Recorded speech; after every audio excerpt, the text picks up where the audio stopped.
What's up guys, it's Nav here.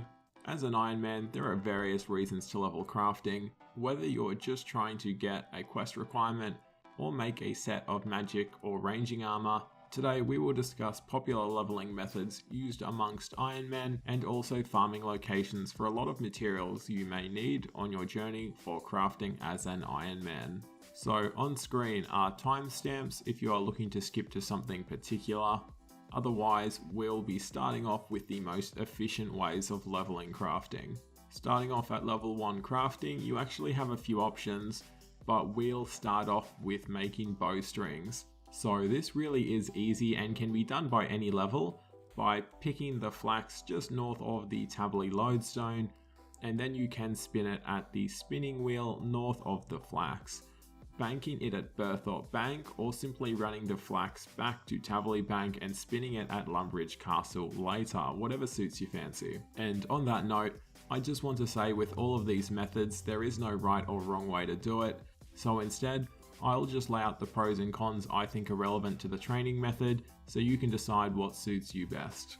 So first off, looking at the pros, bowstrings are practical and can be used later on for fletching. Whether you're just doing a short bow or shield bow daily challenge or making bows to level up and possibly high alchemy for gold, they'll always be useful at some point later on for your Ironman. And for newer Ironman who are possibly even level 1 farming, you'll find the experience is actually quite decent and you'll get a number of levels just by picking flax, which can help unlock a variety of different plants to actually begin training farming normally.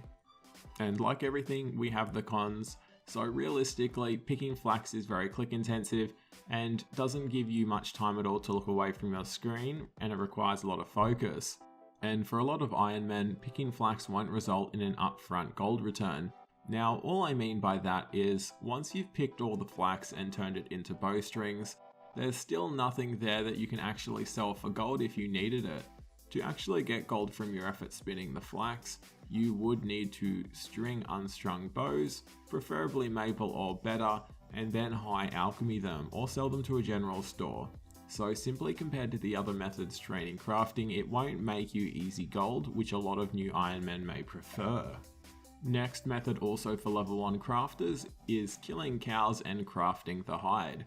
Now this method can be completely done north of the Tabbly lodestone as well. Simply kill cows and fill up your inventory, then take the cowhide to Jack Oval, standing north of the cow pen with a dark blue crafting emblem above his head. He does have a tan hide option when you right click him, and tanning cowhide into standard leather is free, so there's no worry about needing any gold for this. From then you can simply craft the best leather gear possible, sell it back to him for gold, and once you hit level 25 crafting you can begin making hard leather armor. This is a little bit different because it requires 3 gold per hide tanned and also requires 1 thread per piece of armor made. Now that's still worth it.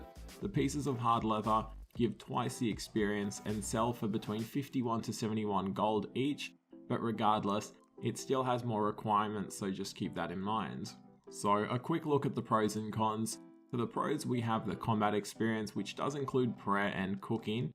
Now these aren't necessary depending on whether you want to take the time to collect raw beef and bones or simply focus on hides. Regardless, killing cows will give you combat levels in whatever skill you're using, which can help you get to bigger and better things sooner if you're a new Ironman. Next point we have is that it's practical for Ironmen. Now this kind of plays on the previous point. Essentially what I mean by this is if you've just made a new account, you pretty much have nothing, and realistically, combat is the easiest way to get to a lot of things, especially early on. So to be able to get your combat up, get some low level food and armor, and even gold is going to provide a lot of short term benefit, in comparison to picking flax, where all it offers you is the potential to make bows, which as we've already discussed requires a few other processes as well. Now for the cons, so the main one would be if you aren't a new Ironman and maybe you've just been putting off crafting specifically, there's no incentives to do this method. Low level food and small amounts of combat experience are great for a new character, but not for someone who maybe has full rune, trout and that sort of thing. The other main con would be a lack of downtime.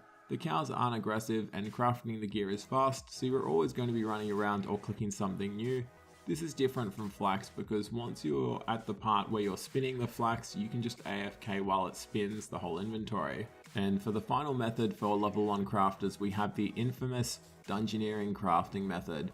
In doing my research, there were many instances of people stating they use this method all the way until 90 crafting and beyond.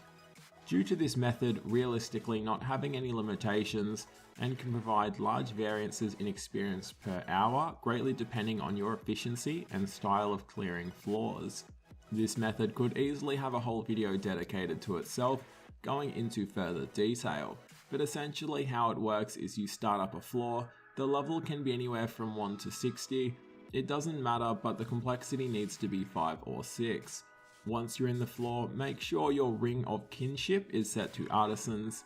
This does require you to upgrade the artisan skill at least once, costing 135 Dungeoneering tokens, which as most of you know is pretty much nothing. In doing that, you have a 20% chance of saving resources when crafting gear within a dungeon, and the more you upgrade the ring, the higher that chance will go. So once you've done this, begin exploring the dungeon and killing any monsters you can find, looting their drops, mainly keeping an eye out for coins, charms and armor because that has the highest store value. So once your inventory is full, head back to the starting room, sell all your loot to the smuggler and buy the lowest level hide called Protomastix hide. This is worth 420 gold each. Along with this, you do need to buy 1 thread for each item you craft, so buy about 50 or so if you haven't found any when looting.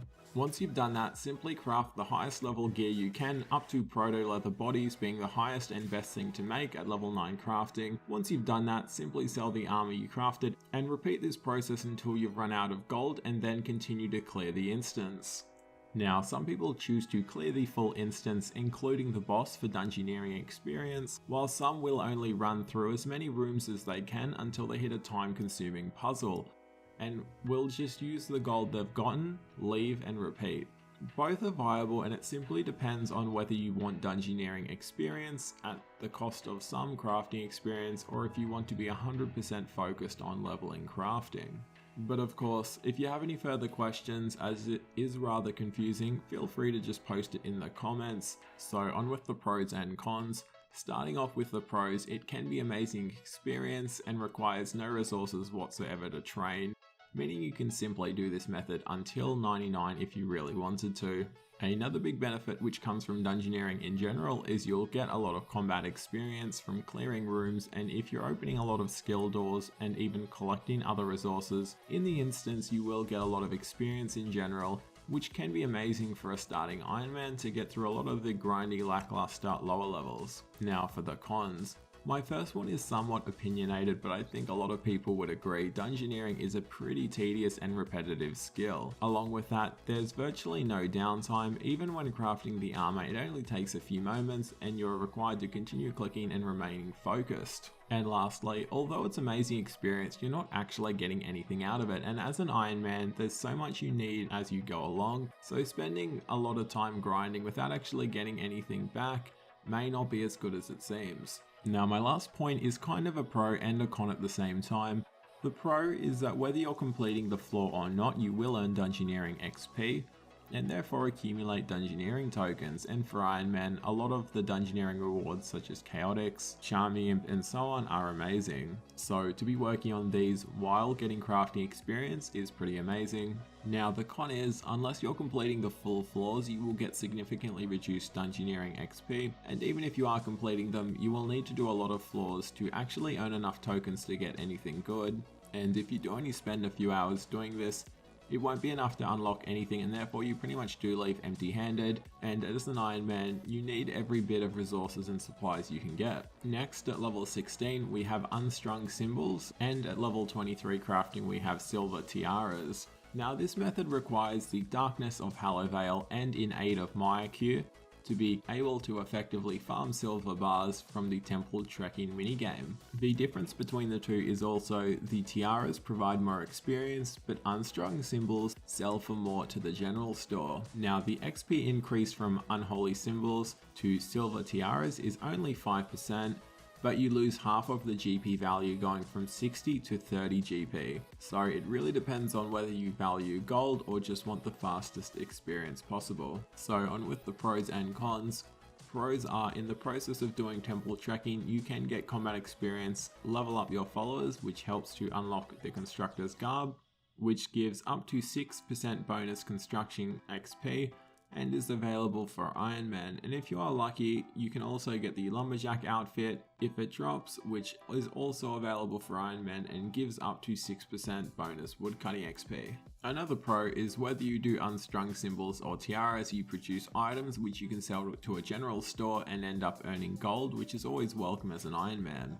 Although people's opinions will vary on this one, I also believe temple trekking is somewhat enjoyable, and with a lot of combat events, you don't need to click too much. On top of that, once you've collected enough silver bars, smelting them into unstrung symbols or tiaras is very AFK. Now for the cons, there's only the one, but it's a pretty big one depending on the situation of your Ironman. It's mainly the requirements to complete Darkness of Halavale and In Aid of Myaku. These quests have multiple quests required before they can be completed, along with many stats between 20 to 40. So if you are a fresh Ironman, this can be quite daunting having so many requirements just for this one training method. Now the next method isn't until 75 crafting, which is Harps at Prifddinas.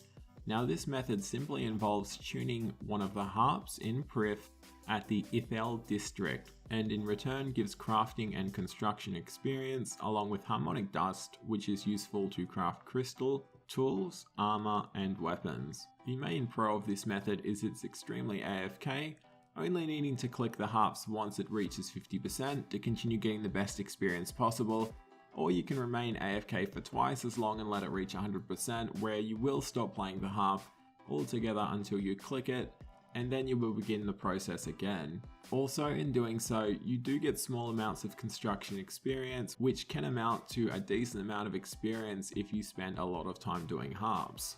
And the other real benefit is just the harmonic dust. If you have equipment such as a dragon hatchet or dragon pickaxe, you can upgrade it to crystal, making it 15% more effective. Now for the cons, the experience per hour is less than training through Dungeoneering and making tiaras and symbols, so the only benefit to doing this method is the harmonic dust, or if you really just want to AFK as much as possible. The next big con for most people will be the quest requirement plagues and a Grandmaster quest with very high skill requirements, including 75 crafting and a long list of other quest requirements. And another con is, for an Ironman, you only need so much harmonic dust for crystal equipment, so after some time it becomes pretty worthless and you don't get anything in return which can be used or at least sold for gold. Now in terms of realistic training methods to use to get to 99 crafting, that's all there is available unfortunately. It comes down to there being very few places for Ironman to collect resources en masse. So to sum it up, the three viable methods to go to 99 crafting are with silver tiaras or unstrung symbols if you want a mix of gold, somewhat AFKing and alright experience, harps once you reach 75 if you purely want to AFK, or Dungeoneering if you want the best XP possible and don't mind consistently being focused and clicking. But although those are the best methods for leveling, it doesn't mean there isn't more to this skill in terms of Ironman. So now we will be discussing different level brackets and how you can go about getting resources to craft different sets of gear. So starting at level 10 crafting, we have Imphide armor and weapons, which is tier 10 magic equipment and is crafted from Imphide, which is gotten through killing imps. Now I'm not going to spend as long discussing these simpler ones, but these are very easy to kill at any level, but are somewhat annoying to farm because they're found all across the game rather than in one spawning area.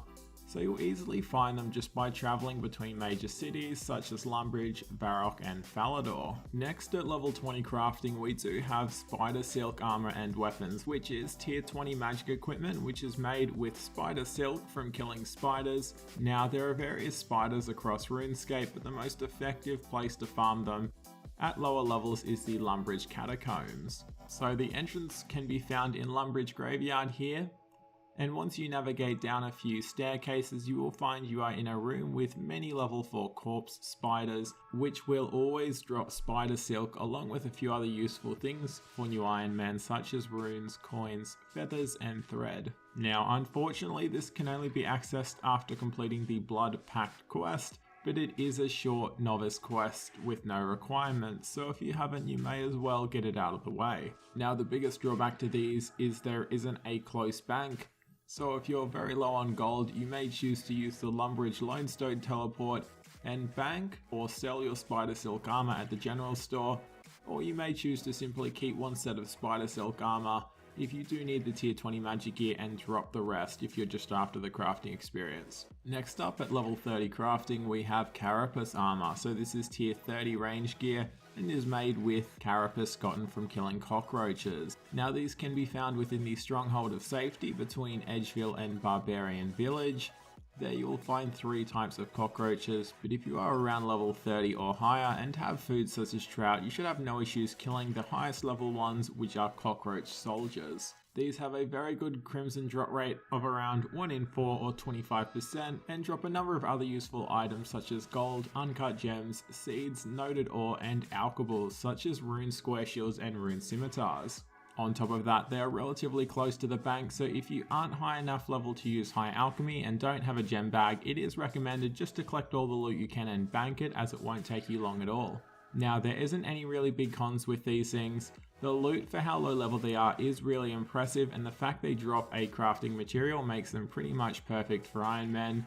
But being nitpicky, I'd say my only complaint is they are rather spread out, and the most you will find in one area is 3 to 4, which isn't much at all if you're a higher level, killing them very quickly. Next up, at 50 crafting, we have Batwing armor. This is tier 30 magic armor and is made with the material Batwing, which unlike most of the previous materials, doesn't have 100% drop chance. So there are 2 decent locations to kill these guys. You have the Yanil dungeon. There you will find 3 giant bat spawns and there is no requirements at all to get there. And the second spot with 5 spawns is the Chaos Druid Tower dungeon. Now, the downside to this location is it does require 46 thieving to lockpick the front door, which a lot of lower levels may not have. So realistically, these guys aren't hard to kill as long as you have around 40 combat with food, but they don't have any drops outside of charms, spirit gems, batwing and bat bones. So they're kind of mediocre to kill, and for this reason I wouldn't advise killing it outside of just getting your own set of Batwing armor. Next up at level 60 crafting, we have green dragonhide from Green Dragons. So there's not much to say about these guys. Everyone has probably killed these at one point or another for gold back in the day. There's a large group of them east of the Boneyard between levels 18 to 24 in the wilderness, but it's the wilderness, so only take what you are prepared to potentially lose if you get PK'd. Now, most of the dragon hides have been in the game for a long time now and are usually gotten from multiple other sources outside of just dragons. So that's what I'm going to focus on more for the dragon hides in case you may be more of a PvMer and would prefer to kill certain bosses to farm materials. And although it will be a very slow way to level crafting, you could earn a lot of gold on the way and it definitely would be more interesting. So outside of green dragons, there are multiple high level monsters that drop green dragon hide. I'm not going to list all of them, but I'll pick the ones I think are most interesting. So first of all, we have celestial dragons. They can drop 2 noted green dragon hide at a time, and these guys also drop a lot of different supplies which make them pretty amazing for Iron Man. But they do have the quest requirement of one of a kind, a pretty high level Grandmaster quest. Next up in the realm of bosses, we have Corporal Beast. This guy can drop 100 noted green dragonhide at a time, but is pretty hard to solo, especially as an Iron Man. Along with that, to access this boss, you must have completed the Summer's End quest. And the last boss we're including, which drops the most green dragonhide out of any other monster in the game, is Nex, dropping up to 400 noted green dragonhide in one kill. Now, Nex doesn't carry any quest requirements, but reasonably speaking she's very hard to solo, especially for what kind of gear Iron Men usually have. Although in groups of 3 or more she can be killed somewhat effectively in around tier 70 gear or even void. Next at 66 crafting we have Blue Dragonhide. This is easily farmed within Taverley Dungeon. Now, to be able to effectively farm the blue dragons, it is highly recommended to have 70 agility to use the shortcut right next to the entrance, and also having 60 Dungeoneering can help, as it provides access to a resource dungeon if there is competition, although that's not necessary. And looking at alternative PvM methods of getting blue dragonhide, yet again we have celestial dragons dropping 2 noted at a time. We also have glacials. These are another high level monster unlocked through the Grandmaster quest Ritual of the Majorat, and drop anywhere from 5 to 10 noted blue dragonhide at a time. And lastly, for blue dragonhide drops, we have Acheron mammoths. Now they do have the high requirement of 96 Slayer and are one of the toughest Slayer monsters out there. Now they do drop anywhere from 5 to 19 blue dragonhide at a time. Next up at 73 crafting, we have red dragonhide. As you would imagine, its main source is from red dragons. Now these can be found in Brimhaven dungeon, and the only requirement to get there is 30 agility. So alternative ways of getting red dragonhide, as usual we have celestial dragons dropping 2 at a time, and surprisingly giant mole. A very low level boss, giant mole drops between 1 and 3 when fighting her normally, and between 3 to 6 noted when fighting her in hard mode. Next up at 79 crafting, we have black dragonhide. So to kill black dragons, you simply can go to Tavily Dungeon again, with 70 agility to use this shortcut, and 80 agility to use a shortcut even closer here. Now these can be safe spotted using range or magic, so it's easily killed by lower levels. Another source of consistent black dragonhide is killing the king black dragon. Compared to a lot of bosses these days, it essentially is just a standard black dragon with more health, slightly better loot, and the ability to poison you.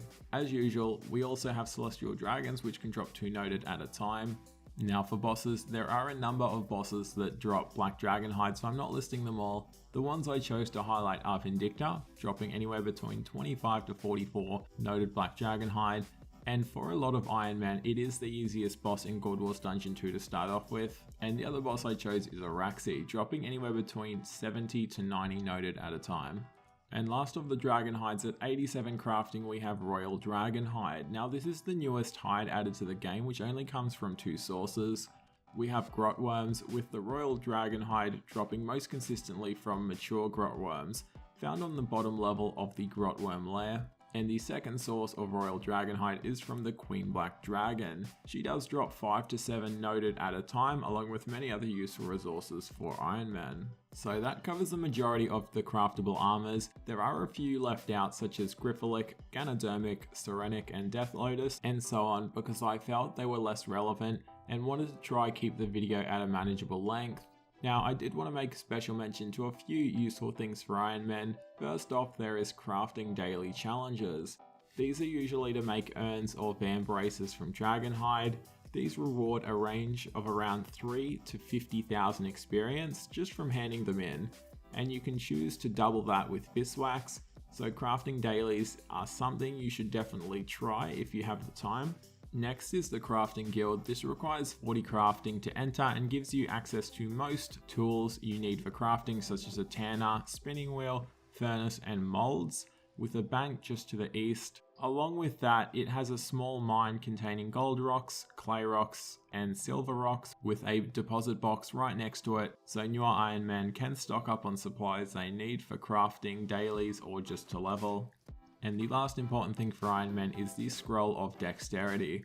It's a Dungeoneering reward which requires 60 crafting and 20,000 Dungeoneering tokens to purchase and use. It essentially provides a chance to save ingredients when crafting with 3 or more of the same material, such as making dragonhide bodies. And for a final note, Ironmen don't have access to crafting porters or the artisan's outfit, which grants 6% crafting boost for anyone who was unsure about that.